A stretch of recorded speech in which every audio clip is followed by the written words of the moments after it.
Hello dear students, मैं राहुल रावत स्वागत करता हूं गुरुकुल डिफेंस एकेडमी में। तो आज हम बात करने वाले हैं राष्ट्रीय मिलिट्री स्कूल, जो कि पूरे भारत में 5 राष्ट्रीय मिलिट्री स्कूल है। उसका एप्लीकेशन फॉर्म आ गया है एंड आपको फॉर्म भरने के लिए क्या क्या सर्टिफिकेट चाहिए होंगे, एग्जाम का क्या पैटर्न होगा, आपकी एज कितनी होनी चाहिए और कौन सी क्लास के स्टूडेंट्स ये एग्जाम दे सकते हैं। तो पूरा इंफॉर्मेटिव वीडियो है, आपको पूरा एंड तक देखना है। एक एक चीज मैं डिटेल से बताऊंगा एंड जो चीज आपको नोट करनी होगी आप एक कॉपी पेन में ले सकते हैं, कि ताकि आपको जब फॉर्म फिल करें तो फॉर्म फिल करने में आपको आसानी। जो आरएमएस, हम किस चीज की बात कर रहे हैं, राष्ट्रीय मिलिट्री स्कूल, इसका फॉर्म आ गया है, एप्लीकेशन फॉर्म आ गया है। रजिस्ट्रेशन स्टार्ट हो जाएंगे कब से? 21 अगस्त से रजिस्ट्रेशन स्टार्ट हो चुके हैं, ठीक है। अब इसके रजिस्ट्रेशन की लास्ट डेट कब तक है? सर रजिस्ट्रेशन की लास्ट डेट है 19 सितंबर, ठीक है। तो आपके पास पूरा 1 महीने का टाइम पीरियड है फॉर्म फिल करने के लिए, ठीक है। चलो, अब यहाँ पे एग्जाम डेट यहाँ पे बताई नहीं गई है, बट मैं आपको एक आइडिया दे देता हूं। इसका एग्जाम दिसंबर में ही होता है। सर स्टार्टिंग में होगा, लास्ट होगा, तो आप मान के चलिए कि 15 दिसंबर से बाद ही इसका क्या होगा, एग्जाम होगा, ठीक है। तो ये तो बात होगी कि फॉर्म रजिस्ट्रेशन स्टार्ट हो चुके हैं, इसकी लास्ट डेट कब है? 19 सितंबर तक आपको फॉर्म फिल कर लेना है। अब यहाँ पे आगे देखते हैं। तो स्टूडेंट्स अब डिटेल से जानते हैं पूरी इंफॉर्मेशन। सबसे पहले ये है राष्ट्रीय मिलिट्री स्कूल, ठीक है। कौन सा अभी जो सेशन है जिसके लिए आप फॉर्म फिल करोगे, दैट इज 25 एंड 26। जो इसका एग्जाम होगा दिसंबर में होगा इसी साल, बट जब आपका एडमिशन होगा तो वो नेक्स्ट ईयर होगा। नेक्स्ट ईयर मीन्स मार्च अप्रैल में। तो नेक्स्ट सेशन के लिए है राष्ट्रीय मिलिट्री स्कूल। अब राष्ट्रीय मिलिट्री स्कूल ऑल इंडिया में कितने हैं? 5 हैं। अब इसमें जो एडमिशन होता है क्लास 6 के लिए होता है और क्लास 9 के लिए होता है। आगे चलो, आगे देखते हैं, ठीक है। ये इस केस का प्रोस्पेक्टस है, ये भी आप डाउनलोड कर सकते हैं, इसका भी लिंक मैं आपको दे दूंगा, ठीक है। अगर किसी को लिंक वगैरह से ओपन करना नहीं आता है तो नीचे व्हाट्सएप नंबर फ्लैश हो रहा है, तो आप उस पर मैसेज कर सकते हैं। तो राष्ट्रीय मिलिट्री स्कूल भारत में 5 है। कितने हैं? 5 है, जो कि है आरएमएस चेल है, शिमला में है, आरएमएस अजमेर, आरएमएस धौलपुर जो कि राजस्थान में है, और आरएमएस बेलगांव और आरएमएस बेंगलुरु जो कि हमारा कर्नाटका में है। तो भारत में 5 है, ठीक है। सीट इसमें बहुत लिमिटेड सीट होती है, तो आपको प्रिपरेशन बहुत अच्छे तरीके से करना है। चलो इसके आगे आगे देख लेते हैं, ठीक है, ठीक है। अब यहाँ पे देखते हैं एलिजिबिलिटी क्राइटेरिया, ठीक है। अब इस फॉर्म को कौन से बच्चे भर सकते हैं? जो बच्चे क्लास 5th में या क्लास 5th पास आउट कर चुके हैं या 6 में है। अगर आप क्लास 6 में हैं तो आप इसका फॉर्म भर सकते हैं। अगर आप क्लास 5th में हैं, अभी आप पढ़ रहे हैं क्लास 5th में, तो आप इसका फॉर्म भर सकते हैं। तो क्लास 5th और 6 वाले स्टूडेंट इसका क्या कर सकते हैं? फॉर्म भर सकते हैं। बट जो आपका वहां पे एडमिशन होगा आरएमएस में, वो क्लास 6 के लिए आपका एडमिशन होगा, ठीक है। क्लास 6 के लिए बॉयज एंड गर्ल्स दोनों ही क्या कर सकते हैं? इसका फॉर्म फिल कर सकते हैं, ठीक है। अब आपको यहां पे एक चीज नोट करना है, दैट इज जो बहुत ज्यादा इंपॉर्टेंट है, जो आपकी एज होनी चाहिए वो 10 से 12 साल के बीच में होनी चाहिए। कौन सी क्लास के लिए? क्लास 6 के लिए। क्लास 6 के लिए जो आपकी एज होनी चाहिए वो 10 से 12 साल के बीच में होनी चाहिए, ठीक है। 12 ईयर एज होनी चाहिए आपकी, ठीक है।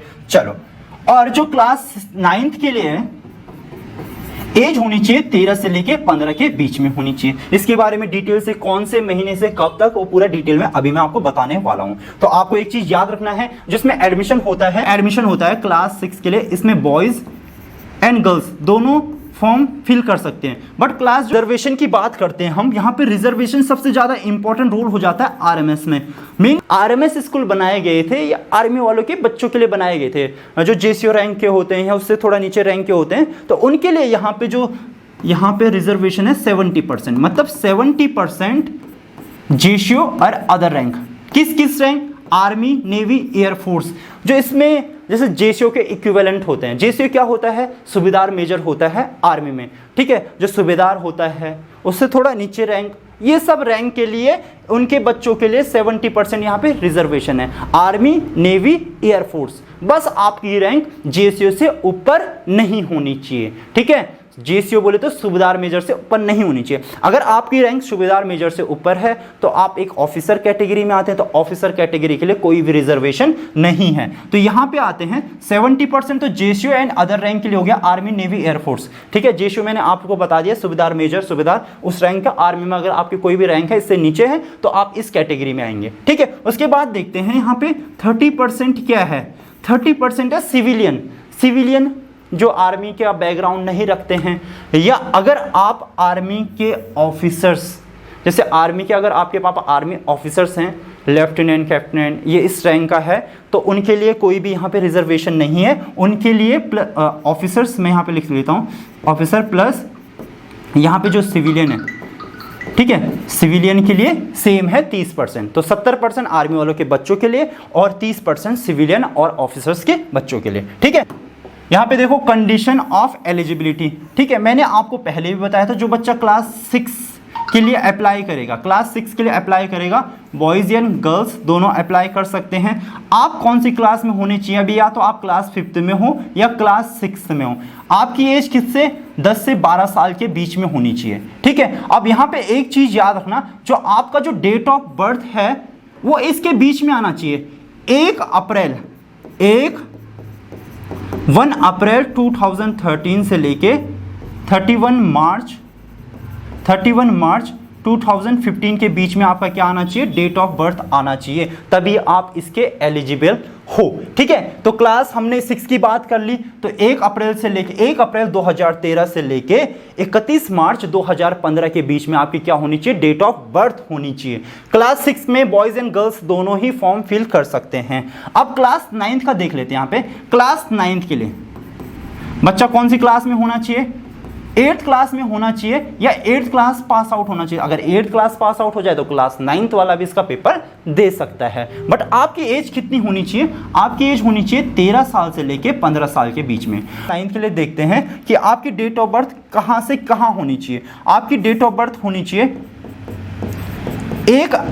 1 अप्रैल 2010 से लेके 31 मार्च 2012।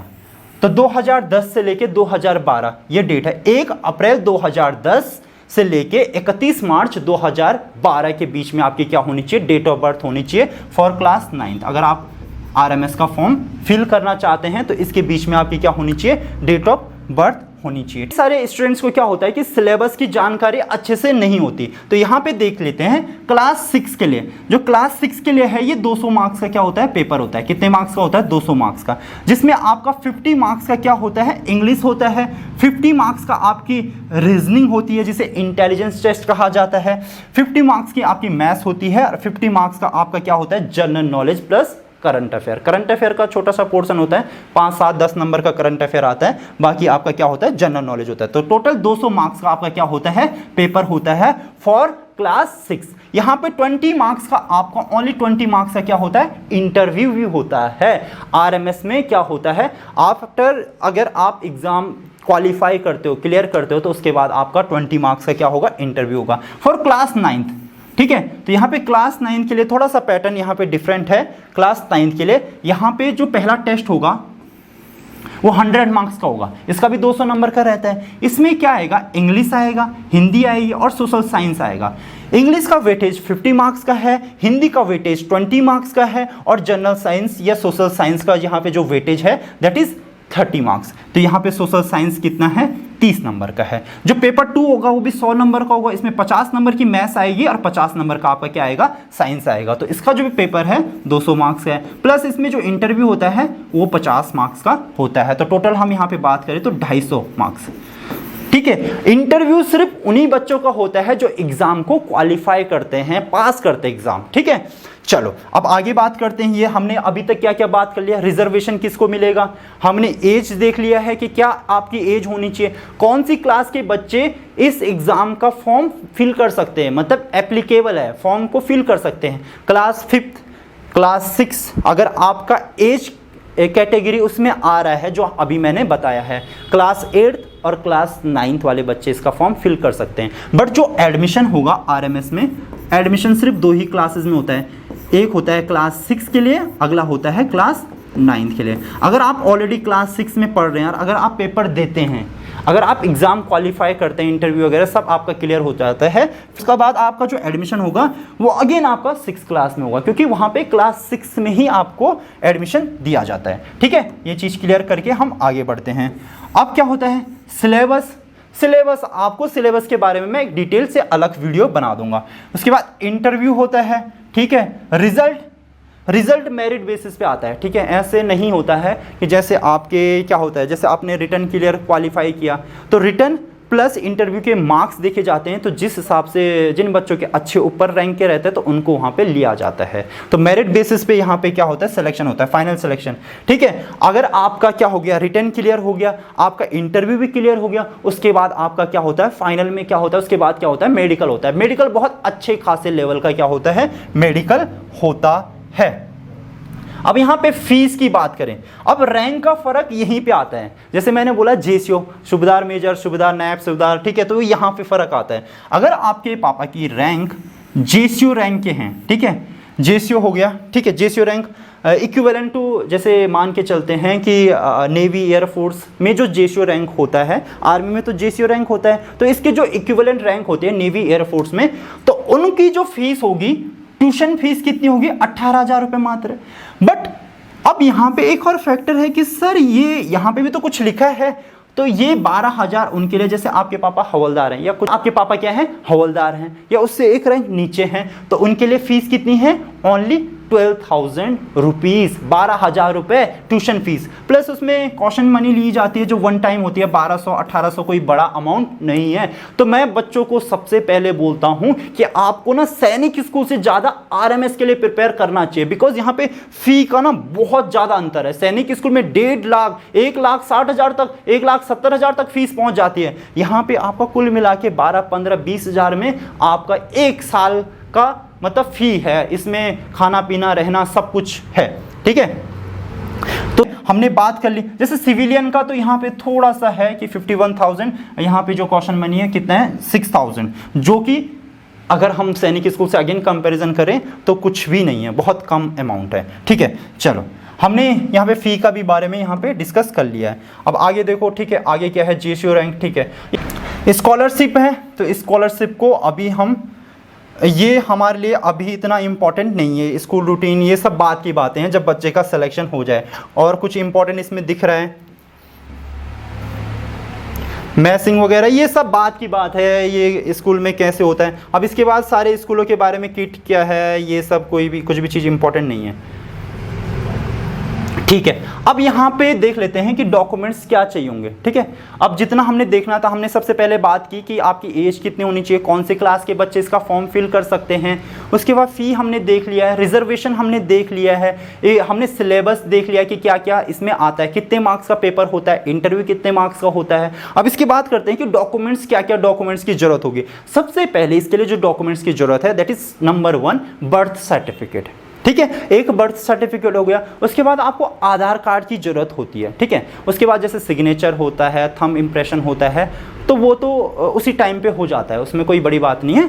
मेनली आपका बर्थ सर्टिफिकेट होना चाहिए, आधार कार्ड होना चाहिए, और जो मैंने बात की जिनके फादर आर्मी से है तो उनका सर्विंग सर्टिफिकेट होना चाहिए, है ना। अभी तो उसकी रिक्वायरमेंट नहीं है, बट अगर आपका आगे जो फर्दर अगर आप एग्ज़ाम क्वालिफाई करते हैं तब इन सब चीज़ों की क्या होती है, ज़रूरत होती है। ठीक है, यहाँ पे ना अब आप अगर इसको प्रोस्पेक्टस को आगे देखोगे तो जैसे यहाँ पे आरएमएस चेल है, वैसे आरएमएस अजमेर है, तो सबके बारे में यहाँ पे डिटेल इन्फॉर्मेशन दी गई है, तो ये आप खुद से देख सकते हैं। एडवर्टीजमेंट में क्या है, यहाँ पे राष्ट्रीय मिलिट्री स्कूल वही सब दे रखा है। क्लास 6 के लिए क्या आपकी एज होनी चाहिए, कौन कौन से आरएमएस है, आरएमएस चेल हो गया, आरएमएस अजमेर हो गया, तो यहाँ पे गिवन है।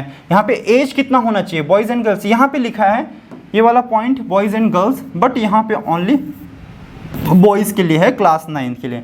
ठीक है, यहाँ पे आपके पास एजुकेशन क्वालिफिकेशन क्या होनी चाहिए आपका पूरा यहाँ पे लिखा है, सिलेबस भी लिखा है जो हम ऑलरेडी डिस्कस कर चुके हैं, और यहाँ पे रिजर्वेशन लिखा है जो हम ऑलरेडी डिस्कस कर चुके हैं। बट यहाँ पे एक क्या हुआ, छोटा सा चेंजेस आया है कि पहले हम क्या करते थे, डायरेक्टली आरएमएस की ऑफिशियल वेबसाइट में जाके क्या करते थे, हम फॉर्म फिल कर सकते थे। अभी क्या है कि एक इन्होंने क्या किया है कि एप्लीकेशन फॉर्म आप इस वाली वेबसाइट में जाएंगे, ठीक है, इसका मैं लिंक डिस्क्रिप्शन में दे दूंगा। इस वेबसाइट से आपको फॉर्म क्या करना होगा, फिल करना होगा। लास्ट डेट कितना है, 19 सितंबर है, ठीक है। और आगे देखते हैं, बाकी यहाँ पे हिंदी में भी यहाँ पे इंफॉर्मेशन दी है, तो आप इसको पूरा अच्छे तरीके से रीड कर लेना, ठीक है। ये कहाँ से मिलेगा सर, ये सब चीज़ें हमें कहाँ से मिलेगी? ये आप अगर राष्ट्रीय RMS डालते हो, आप गूगल पे क्या ओनली आपको क्या टाइप करना है, RMS। तो अगर आप RMS डालेंगे तो सारी चीज़ें आपको यहाँ पे देखने को मिल जाएगी। यहाँ पे ये है क्लिक हियर, क्लिक करते हैं तो यहाँ पे आपको क्या आ जाएगा, प्रोस्पेक्टस, जो मैंने अभी दिखाया आपको, न्यू यूज़र रजिस्ट्रेशन, यहाँ से ओपन करते हैं तो यहाँ पे कैंडिडेट नेम, ठीक है। मैं एक चीज़ बार बार मुझे इस चीज़ में बच्चों के तरफ से मुझे शिकायत आती है कि सर जो हमारा ईमेल आईडी था उसका हम पासवर्ड भूल गए। तो आपको ऐसी ईमेल आईडी डालनी है कि जिसका पासवर्ड आपको याद रहे। यहाँ OTP जब जनरेट होगा तो यहाँ पे जाता है, मोबाइल नंबर करेक्ट भरना है, नाम बहुत मतलब सोच समझ के यहाँ पे फिल करना है। एक भी मिस्टेक आपका पूरा साल बर्बाद कर सकती है। अगर आपने साल भर प्रिपरेशन करी है, फॉर्म फिल करते टाइम मिस्टेक हो गई है तो बहुत ज़्यादा दिक्कत आ जाएगी। यहाँ पे डिजायर्ड पासवर्ड, जो भी हम पासवर्ड क्रिएट करते हैं तो यहाँ पे हमारा रजिस्ट्रेशन हो जाएगा। तो फर्दर प्रोसीजर आगे होगा जब एक बार रजिस्ट्रेशन कंप्लीट हो जाएगा। तो थैंक यू सो मच, हमने सारी ही डिटेल आपके साथ शेयर करी। और कुछ भी अगर आपको चीज़ें पूछनी बाकी है तो यहाँ पे नंबर यहाँ पे फ्लैश हो रहा है, तो उस पर आप डायरेक्टली कॉल मत करना, आप व्हाट्सअप कर देना, तो मैसेज का रिप्लाई जरूर